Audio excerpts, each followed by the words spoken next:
Hey everybody, Patrick here with Rap 4. It's August 4th, 2014, and this is Monday Night Paintball. Behind the camera is my buddy Jason Fertig. We're going to banter back and forth as we go over paintball news worldwide. First up for you guys, we have our ACU clearance sale. I just want to let everybody know out there that has ACU kit already or who wants to get some. Right now is the time to buy. This stuff is ridiculously marked down. Here we are, a pouch that's usually $15 is now only $10. The prices go on. Combat shirts usually $40, only $30. Awesome deals on this stuff. If you're looking to get some tactical gear, or if you already have ACU kit and you're looking to complete your loadout, now is a really good time to buy. So check that out. That's under the clearance section on our website. So just go to rap4.com. On the right hand side there'll be a button for clearance. So check that out. And also we have an awesome deal on MK5s. Now this is a magazine fed conversion kit based off the Tippmann A5. We have them pre-built. There are 3 different packages that use 3 different shrouds. There's a K36 shroud, which is the biggest one here. Below that one is the SOCOM shroud, and below that one is the UMP shroud, and we have images for each one of those on their respective product pages. But if you're looking to get a MagFed marker, this is an awesome deal because it also comes with 10 20-round DMAGs. So that's what, $65 for a TIG on its own? Yeah, typically it's about a $65 value for a 10-pack of DMAGs, so you're actually getting something that's valued at, if you actually put everything together with all the internals and everything, you're looking at probably about a $400 to $500 kit that's already set up for it, with mags, with the air in stock, with the butt stock, with the shroud. So you're getting a lot out of this package. Yes, and you also get the solid remote line adapter butt stock on that as well. And speaking of DMAGs, for those of you who are curious, that sound, wait for it. Every time you hear that sound, a DMAG is born. I know a lot of people are complaining about it, but if you love DMAGs, you realize that sound is actually a wonderful thing. That's the saw in the back that's cutting the extrusion off the internals of your DMAGs. So every time it cuts it off, that's another DMAG made. So that's kind of cool, right? Yeah, so every time you watch Monday Night Paintball, you get to hear more DMAGs being born. Yes, you'll notice throughout this episode there'll probably be like 100 DMAGs made, right? Yep. Very so cool. That's how we keep you guys going. Yeah, it's not the best sound in the world, but it means something awesome. So we're cool with it. Alex Escobar is a new acquaintance to Rap 4. He's on the Liberty Warlords from New York City. Last week on the 100th episode of Monday Night Paintball, we named him both Loadout of the Week and Marker of the Week. He had a cool setup, as you can see here. This is a different photo of it, but the same setup. And his nickname is Bones, not just from the custom dye I4 masks that he makes, but also apparently he looks like he has bits of skeleton like zip tied to his kit. That's pretty cool. He's got his own, living up to his name, I guess is the way you can say it. Yeah, I'm guessing the mask probably, I mean, you tell us, Alex, is this right or wrong? I'm guessing the mask probably started the nickname and then he just went with it. Yep. But I could be wrong. So we also pointed out last week how many mags he carries. So you are right, Patrick. He is definitely of my own kind. You guys were getting along. Yes, he's a mag holder much like myself. Interesting. So we're going to hope to get an interview with him to talk about all of this custom stuff he's wearing right now. So he's got custom goggles, as we stated. That's an aftermarket job right there to give that skull effect on it, as well as looks like he has a bunch of different customizations on his gear and weapon systems. So we're going to try to track him down, get him on here, and talk to him about that. And speaking of Loadout of the Week, this week it's going to go to Anthony David Martin. Now, Anthony, I've met him personally at the MagFed only games. Met him at game 12 and 13. I've seen him in the photos, going to many others, if not all of them. And cool thing about this guy is he's actually U.S. Army Infantry. I think he was 82nd. Okay. But I'm not sure. So Anthony, let us know what unit you're with or were with. He's wearing the grunt style patches. His kit looks, pretty squared away as far as a standard infantry loadout. So it was pretty obvious to pick him out of the crowd. He's a standard issue boots. So you can kind of tell he's rocking the multicam look, and these camis have seen a lot of action. It looks like. Yeah, it's definitely a nicely squared away kit. He did a great job all the way down from the helmet. It looks like he's got it set up perfectly on top of his Hawkeyes for the way he has it. Yeah. Gives him full head protection. Actually acts as a visor too, it looks like, from this, because it's sitting a little bit forward on him. A little bit, yeah. So it looks like it acts like a visor, which is probably really nice in some of those sunny games down at SC Village. Yeah. Whole loadout though, it looks really well together. Just a clean kit, easy to get to his mags, easy to store mags. I'm guessing he's probably got a pistol on his left leg there, based off the fact that you can see the straps from the pouch. Yeah. But I'm sure you don't want to go into the field without a sidearm if your preference and being ex-infantry. Yeah, I carried a pistol. I had a M9 was issued to me, and I had that the whole time I was deployed, and it was definitely felt good to have it, especially for stuff like warning shots, but we won't go into that. Awesome. I also agree that the way that he has a Hawkeyes hook in with his helmet's really cool, and the rest of his gear matching, always good stuff. I actually have to thank Stephanie Boltes for her photo. She's the photographer out there at the NFOX. So thank her for the photo, and thank you Anthony David Martin for making the Hawkeye goggles. Looks like a USMG vest and the 468 look awesome. Next up we have Marker of the Week. This was put in by Matt Bates. This is awesome. I like this a lot. That looks like a very custom camo paint job on his 468 DMR. So you can't see the bolt action side, but here he says my DMR as the caption of the photo. So clearly it is. He's got awesome. He even painted the spring on his bipod. That's pretty cool. A lot of time spent on that, getting it just right. It looks like. Yeah. Yeah, very. You can see he put a custom pistol grip on there.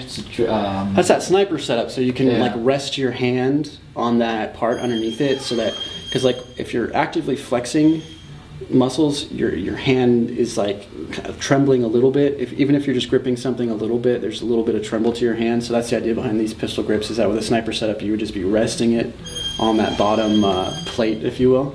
And then your hand's almost limp, so it's not moving. So that's the idea. Makes it more stable overall. Really, really clean trigger pull. So that's the idea behind that. And another DMAG born. And another DMAG is born. So it looks like this paint job, I mean, it's blending in perfectly right now with the grass behind it. Yeah, you can barely see that bipod he has there that you commented on a little bit earlier.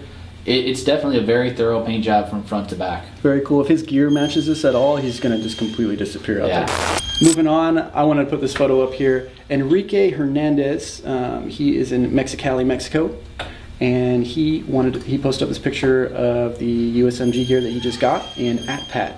And I'm especially proud that AtPat is making its way south of the border. So AtPat, going worldwide. We're taking over. We haven't talked about this in a while, but it's still going on.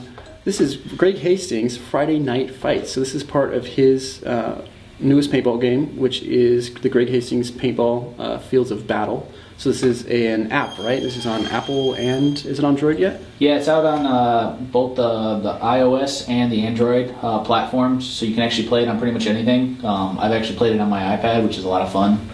All kinds of different fun things. They got every kind of gun you can imagine practically on there. A bunch of different speedball, pump guns, old mech semis, all the way out to stuff like the Angler machine gun that's shown in this one, which is based off of, I think, a Phenom on this platform.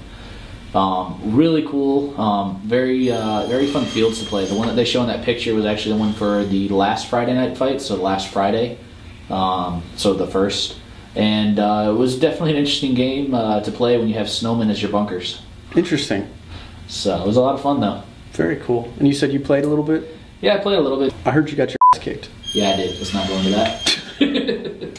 When you don't play something for months at a time, and you come back around to it, you're always a little rusty. So same kind of thing. It's kind of funny. Greg Hastings himself posted a comment to our post, said, "Woohoo! Win some Rap 4 stuff." Yeah. So there are prizes that we put out for each week. There's a prize, and then there's at the last Friday of the month. There's essentially like a grand prize monthly winner. And they get a bunch of really cool stuff from all kinds of different sponsors. So there's 3 smaller prizes and then 1 big one? Typically, yeah. Cool. Very cool. Yeah, hey, if you want to, it's a free game, right? Yeah, completely free to download, so you can get yourself started on it, and it's a lot of fun to play. It's a good way to, waste a little bit of time and just, get your paintball, fixing. It's looking like MagFed is, MagFed's always been big in Canada, but it looks like it's growing even further. Here's an event coming up, MagFed and Pump Nights at Sector 57 starting August 1st. Every Friday, 4 p.m. to dusk, as well as the last Sunday of every month, 4 p.m. to dusk. It's $45 to get in, and they give you 500 paintballs, $20 member entry. So if you're already a member, you only have to pay $20, but that doesn't include any paint. It's really cool to see how far MagFed started to grow. Up in Canada, there's always been some fields that have supported it, and there's been a constant growing of the MagFed following up there. Even to the extent that we now have our distributor open up there is Rap 4 Canada. But seeing that the new fields are trying to get into it and they're trying to do more regular events, so this one's they're saying weekly events, I believe you said, Patrick? Yes. So they're definitely expanding out the MagFed play, and there's definitely a larger and larger market segment that's getting going. Yeah, it says every Friday, 4 p.m. to dusk. So if you need your MagFed fix, get out to the field and have some fun up there. I need my MagFed fix. I haven't played since MagFed game 13. It's a bit addicting. Yeah, welcome to the club. You kind of think about it later on, like what you could have done better and the stuff you want to bring out next time and all this, what you want to do next, but you got to wait a whole month for those MagFed games. You can always just come out and play some paintball with me. Speaking of MagFed only games, MagFed only game number 15 is going down this month on the 17th.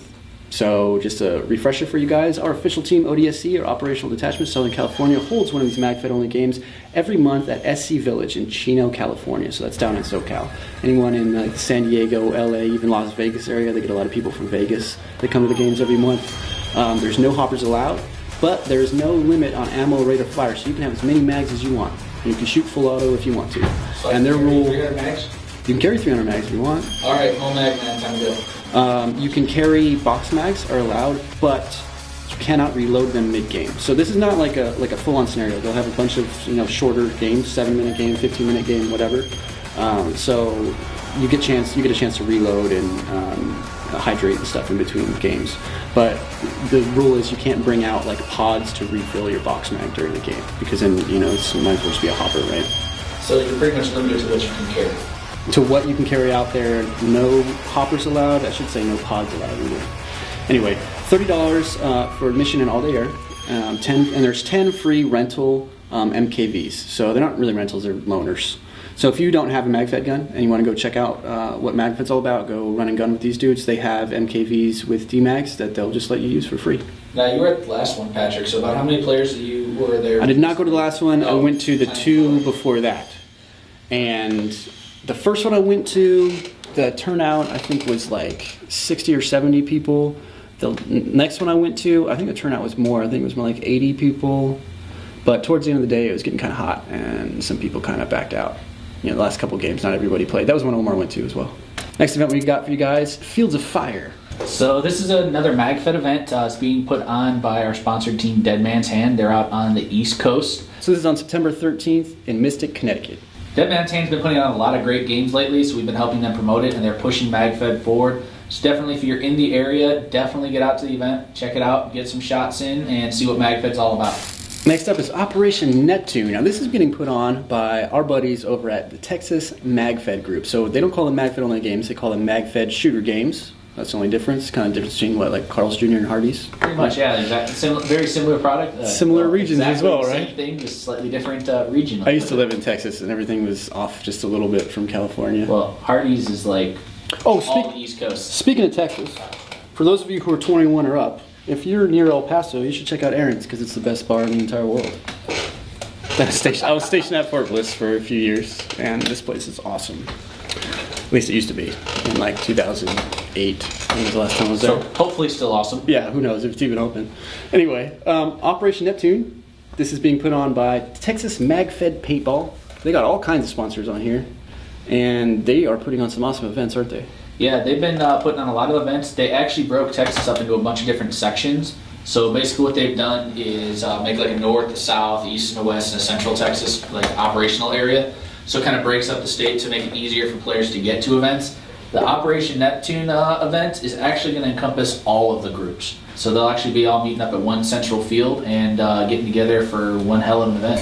The next event for you guys is Red Star Rising. This is going down September 6th. So this is being put on by Tier 1 Scenarios. They're a company out of Canada, that's where they normally put on their events. They're coming into Michigan, though, and working with Health Survivors and the MagFed Uprising group to get this whole MagFed scenario put on. It's going on September 6th. Should be a lot of fun, a lot of hype going on around this one. They got a lot of great sponsors, including us, for it. Now moving on to the shaped round. So last week we posted an image. This was on request from Omar himself. He wanted us to post something up that talked about what happens to the shaped projectiles when they're fired from a non-rifled barrel or a linear rifled barrel. So anything that doesn't have the rifling that... More traditional twisting rifle. Exactly, that goes down the barrel to give the round that spin. If you have just a smoothbore barrel, which most paintballers do, right? Yeah. What would happen? Well, it doesn't have the gyroscopic spin to keep it stable in the air, but the shape of the round is what levels it out very shortly after it exits the barrel. So here you see when it first comes out, let's just say hypothetically it slaps the air and gets, you know, kind of tilted. Then its own shape eventually rights it. So you see that the first angle here is pretty extreme, the next angle is a little less extreme, the next angle is less than that until it's straight. So that's what happens very rapidly outside the barrel, and it's still, from our tests, it's a very accurate shot as compared to paintballs. So very cool development on that. We're looking forward to releasing those sometime soon. Omar is he's talking about it every day, he's testing them every day. These are coming out really soon. The revolution is near. Operation End War 5 is pretty much exactly 2 months away right now. So it's August 4th now, and it's on October 3rd. And man, it's right around the corner. I can't believe it's already coming back. We felt like we just ended Operation End War 4. Yeah, it's crazy how fast this has been catching up to us. We've been really busy behind the scenes getting End War going, as you guys have seen. A lot of new stuff has come along this year with End War. We're working with magnet scenarios to get the entire gameplay and rule setup taken care of for you guys. We have a PTR and a raffle for you guys, which is the first year we've ever done a raffle for End War. And we just have a lot of other things. You know, we brought in 2 celebrity generals this year, being Greg Hastings and Bob Long, to face each other. That's going to be so awesome. Brought in some nicely qualified XOs in Mark and Larry. Should be very interesting to see how this game goes. I'm really excited about it. Dude, I can't wait. This is going to be so much fun. I wish it was here already. I'm actually really interested to see is how Patrick actually plays in person, since I've actually never seen him shoot a paintball gun outside of our duel. And I was about to say, yes, you did, and I shot you twice. That could be a good... I still stand by. It was the rounds, not the shooter. Oh, yeah, actually, I mean, yeah. Those rounds were kind of... I got kind of lucky. I think one of those was like a wild shot, and it just happened to hit you in the face, right? Yeah. Yeah. I think it actually hooked in from about 4 feet out and just curved right back into me. Just those of you who saw episode 100... Furtick and I had a duel. So, End War, I was just out there this weekend actually at Snake Pit Training Center. So that is the abandoned copper mine in Copperopolis, California. That gives it its name. Interesting factoid about that too. Did you know that Black Bart, the infamous stagecoach robber, that was his old stomping grounds, Copperopolis? Was it really? Because I know you put that into the story, but I didn't realize it was actually a legitimate fact and not, you know, a piece of work of the fantasy for the event. According to the field owner, this mine, well, it's abandoned now. It's out of service, been out of service for a very long time. But when it was in operations back in the 1800s, it was the richest part in California, according to him. That's where all the money was coming out of, was the copper mine in Copperopolis. It was a huge deal. It was bigger than the gold rush at the time, and that's why there's so much cash going around in stagecoaches to be robbed. So that's kind of cool. So this mine right here is very special. This piece of land is very special to, you know, just California history in general, but it's super awesome for those of you who are into like apocalypse type stuff, because it's a bunch of buildings that have been blown up. They tried, you know why the castle there looks so messed up? It's because they tried to blow it up with concrete and they couldn't bring it down. You mean they tried to blow it up with explosives? They tried to blow it up. They tried to blow the concrete up with dynamite. That's what I meant. And the concrete, the way it's designed, they use a lot of rebar in it. It's similar construction to how they do a lot of bunkers. A ton of steel in it, yeah. Yeah, they wanted to make sure it would hold up to you know, the work they were doing. So yeah, it makes a lot of sense that it, you know, is almost impossible to knock down. It's a one-of-a-kind field. You're never going to find this kind of experience on any kind of paintball field. You'd have to do some kind of outlaw ball and probably break and enter somewhere to to trespass somewhere to be able to play a game like this. This facility is awesome. I was out there with Bobby from Magnet Scenarios, a company that's going to be handling all of the gameplay for Operation End War 5. We're out there doing some gameplay pre-setup. So we were marking where the CPs were going to be and a couple of other things based on land nav. Little hint for you guys that are going to Operation End War 5. If you have some kind of GPS device, you might want to bring it because land nav is going to be crucial. We've got something big coming up. We got a big deal coming out soon, don't we, Fortig? And yes, we do. It's not the Helix or Hydromax. I'm going to end that one right now. No, just talking about the show. Yes, just with the show. We do have some big stuff coming down the road. We can't say exactly as to when things are going to be shifting, but we're going to be doing some new things and trying out some new stuff, bringing back some old stuff people liked, and trying to make it an overall more appealing show to a wider audience. I'm extremely confident that you guys are going to like this show even more when we're done with the changes. So, yeah, we're looking to bring stuff back. I can go ahead and say that, like the tactical tip, remember that? Just the tip. So we're going to bring that back, so that'll be a cool segment on the show. But there's going to be some big changes coming up. So stay tuned, check it out. We wanted to do it for the 101st episode, but we got so much other stuff going on this week. But that's all I got for Tig. You got anything else? I think that's pretty much everything for me. Definitely keep an eye on the website. A lot of things are changing. Oh, yes. A lot of adjustments to it. Big changes. If you guys look at the navigation of the RAP4 website, it's pretty much completely changed from what it was about a month ago. Well, thanks everybody for watching, and remember that Monday Night Paintball is your show. We make it from the content generated from our Facebook page, and if there's anything you'd like to see in next week's episode, just email us at mondaynight@rap4.com. We're looking forward to hearing from you, and we'll see you out there.